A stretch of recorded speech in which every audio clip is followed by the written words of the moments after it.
नमस्कार, आप देख रहे हैं एयर न्यूज।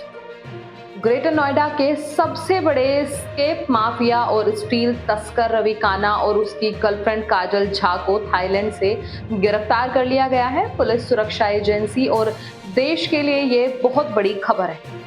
रवि काना और उसकी गर्लफ्रेंड एक नामी माफिया हैं और बहुत से गैर कानूनी कार्यों में जुड़े हुए हैं। गैंगस्टर रवि काना पर गैंगस्टर एक्ट के तहत गैंग रेप का मामला भी दर्ज है। वहीं लेडी डॉन कही जाने वाली और रवि काना की कथित गर्लफ्रेंड काजल झा भी गैंग को ऑपरेट करती है और एस्केप कंपनी की डायरेक्टर रही है। काजल झा भी नोएडा की नामी गैंगस्टर है और इसके खिलाफ भी कई केस दर्ज हैं।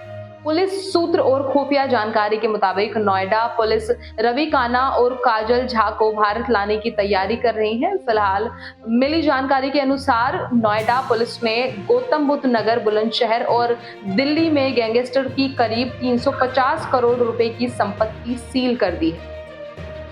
भारतीय एजेंसियों और देश के लिए इस तरह के गैंगस्टर्स आतंकवादी और बाकी फ्रॉड से दर्द बन चुके हैं। क्राइम करने के बाद ये लोग या तो दूसरे देश की शरण ले लेते हैं या फिर कई सालों तक अंडरग्राउंड रहते हैं। कुछ तो ऐसे हैं जो दूसरे देश की नागरिकता लेकर खुलेआम घूमते हैं, बिना किसी डर और बिना किसी परेशानी के।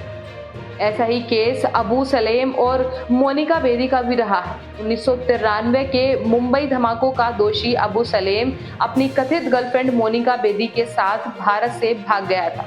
भागकर पाकिस्तान और बाकी देशों में रह रहा था। सालों की खोज के बाद फर्जी पासपोर्ट के केस में साल 2002 में इन दोनों को पुर्तगाल से गिरफ्तार किया गया था। पुर्तगाल से नेगोशिएशन करने के 3 साल बाद भारतीय अधिकारी दोनों को भारत लेकर आए। अब मोनिका बेदी अपनी सजा काटकर आजाद है, वहीं अबू सलेम को उम्र कैद की सजा दी गई है। ऐसा ही एक दिलचस्प और खूंखार किस्सा इंडियन मुजाहिदीन आतंकी संगठन के को-फाउंडर यासीन भटकल का भी है। भटकल दिल्ली मुंबई के सीरियल धमाकों का मास्टरमाइंड है। वहीं साल 2010 में पुणे की जर्मन बेकरी बम धमाका और साल 2013 में बिहार के बोधगया में हुए बम धमाकों में भी इसका हाथ था।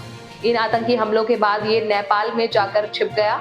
बाद में भारतीय एजेंसियों ने नेपाल के सहयोग से उसे 2013 में पकड़ लिया। कोर्ट ने सभी सबूतों के बाद इसको दोषी ठहराया और मौत की सजा सुनाई। विदेशी सरजमी इन खूंखार और देश के दुश्मन की शरणस्थली रही है। सिर्फ ये ही नहीं बल्कि करोड़ों अरबों का घोटाला करके विजय माल्या और मेहुल चोकसी जैसे लोग देश के बाहर आराम की जिंदगी जी रहे हैं। सरकार को दूसरे देशों से नेगोशिएट करने में बहुत समय खराब होता है, जिस वजह से ये लोग कई सालों तक बिना किसी डर और चिंता के अपना जीवन बिताते हैं। नुकसान देश और जनता का होता है। ऐसे में सरकार को इन लोगों के बाहर जाने पर कड़ा प्रतिबंध लगाना चाहिए। फर्जी पासपोर्ट और एयरपोर्ट पर गहन जांच होनी चाहिए।